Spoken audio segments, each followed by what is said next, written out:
Volatility of cryptocurrencies and who controls the price. The value of cryptocurrencies is based on the supply and demand of the marketplace. If there are a lot of people selling, but not a lot of people buying, then the prices drop. When there are a lot of people wanting to buy, but there are no sellers, then the price increases. The same thing applies to traditional fiat currencies like USD, Euro, or CNY. But what makes the cryptocurrency market so volatile?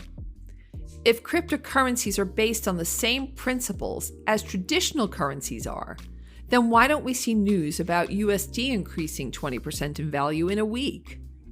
The answer is in the market cap. How much money is in these systems? Since cryptocurrencies are relatively new, then there isn't a lot of money in this system yet. This means that the prices are more affected by buying and selling, making them more likely to fluctuate.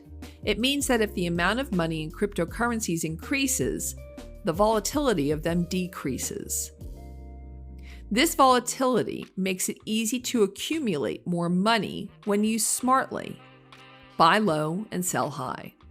But it also makes it easy to lose a lot of money. Buy high, sell low. The high volatility means that the price difference between the highs and lows can be quite large.